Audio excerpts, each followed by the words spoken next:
Hi అండి అందరికీ. Evening routine అయితే స్టార్ట్ అయింది. ఇక్కడైతే పాలకూర కర్రీ చేద్దామనేసి పాలకూర అయితే క్లీన్ చేస్తున్నాను. కట్ చేసి పెట్టుకోవాలి కదా, అవి చిన్న చిన్న మొక్కల్లాగా వస్తాయి కదండి. ఇలాగా ఈ మొక్కల్లో నుంచి మంచివి ఆకులు తీసేసి ఇందులో నలిగిపోయినవి అన్నీ ఉంటాయి. వీటి నుంచి మంచి ఆకులు తీసి ఇలాగ తీసాను. కొంతవరకు అయిపోయింది, ఇంకొంచెం తీయాలండి. సాయంత్రం కర్రీకి అయితే ప్రిపేర్ చేయాలి కదా. దోశకైతే రేపు మార్నింగ్ టిఫిన్కి దోశ ప్రిపేర్ చేద్దామని పప్పు అయితే గ్రైండర్లో వేసేసాను. తిరుగుతూ ఉంది. అది తిరిగే లోపల ఈ ఆకులు చక్కగా మంచి ఆకులు తీసి వేరు పెట్టుకోవాలండి. తర్వాత ఇంతలో పిండి నలిగిపోతుంది. ఆ పిండి తీసి తోడు పెట్టుకున్నామంటే పని అయిపోతుంది. ఇలాగ ఒకదాని తర్వాత ఒకటి చేసుకుంటేనే పని అవుతుందండి.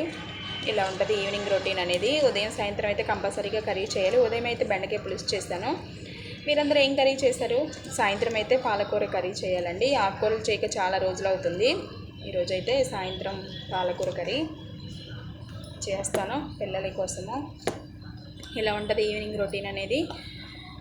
ఇంకా మీరేం చేస్తారు? సాయంత్రం పూట ఏ పనులు ఉంటాయి కదండి, రేపటి కోసం ప్రిపేర్ చేసుకోవడము, క్లీనింగ్లు అలాంటివి ఉంటాయి కదండి. నేనైతే ఇలాగే చేస్తూ ఉంటాను. ఇంకా వేరే పని ఏమీ ఉండదు. ఇంట్లో ఉండటం, మన పని లేదో మనం చేసుకోవటం, ఇలా జీవితం వెళ్ళిపోతూ ఉంటుందండి. ఇలా ఉంటుంది నా లైఫ్ స్టైల్ అయితేనో. ఏమి తిరగటాలు, షాపింగ్లు చేయటాలు అలాంటివి ఏమీ ఉండవు. ఎంతవరకు పిల్లల్ని చూసుకున్నామా, పిల్లలకి ఏం చేసి పెట్టాము, వాళ్ళని ఎంతవరకు చూసుకున్నాము, మన బాధ్యతలు ఎంతవరకు చేస్తున్నాము అనేసి ఉంటుంది. ఇలా ఉన్నా కానీ నిందలు మాటలు ఏమీ తప్పవు. మాటలు పడుతూనే ఉంటాము. మనం చేసే పని మనం చేసుకుంటూ పోతే ఎవరేమీ అనుకున్నా కానీ, మనం నిజాయితీగా మన పనులు మనం చేసుకుంటూ పోతే ఎవరైనా కానీ ఏం పర్వాలేదు. వాళ్ళ పాప నాళ్లే పోతారు ఎవరైనా సరే. మనం ఇంట్లో ఉండి ఇల్లు చక్క పెట్టుకుంటున్నామా లేదా, అసలు మనం ఎలాగుంటున్నామో, మనం ఉండే పద్ధతిలో ఉంటున్నామా లేదా అనేది మనకు కావాలి. ఎవరెన్ని మాట్లాడినా కానీ పైన ఒక భగవంతుడు ఉన్నాడు కదా, ఆయనే చూసుకుంటాడు. జీవితాల్లో అందరి ఒకలాగే ఉండవు. కొందరి ఒకలాగా ఉంటే కొందరి ఒకలాగా ఉంటాయి. కొంతమందికి తినడానికి ఉండడానికి లేక కష్టపడుతూ ఉంటే, కొంతమందికి అన్నీ ఉన్నా కానీ మనశ్శాంతి ఉండదండి. ఎన్నో బాధలు ఆ జీవితానికి, ఎన్నో నిందలు ఉంటాయి. ఎంతోమంది వస్తుంటారు మధ్యలోనూ కాపురంలో చిచ్చు పెట్టడానికి. భగవంతుడు మీ జీవితం అని ఒక తోడు నీడ ఏర్పాటు చేసి కానీ మిగతా వాళ్ళు ఎక్కడ బతకనిస్తారండి? అలా బతకనివ్వరు కదా. ఇంట్లో వాళ్ళు మంచి వాళ్ళు అయితే ఇదిలో వాళ్ళని అంటాం ఎందుకు?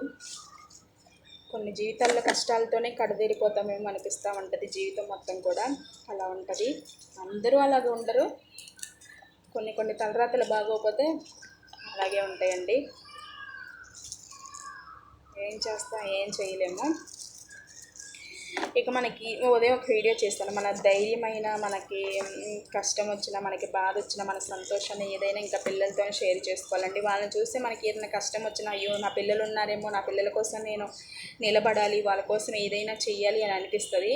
మనకి సంతోషమైన వాళ్ళే, ధైర్యమైన వాళ్ళేనండి.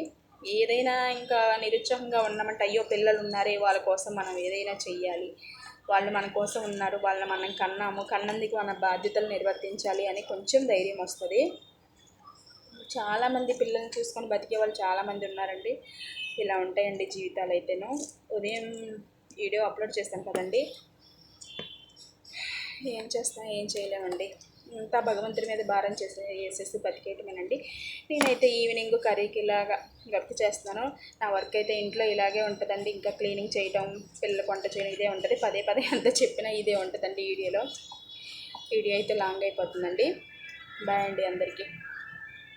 వీడియో కనుక నచ్చితే సబ్స్క్రైబ్ చేయండి.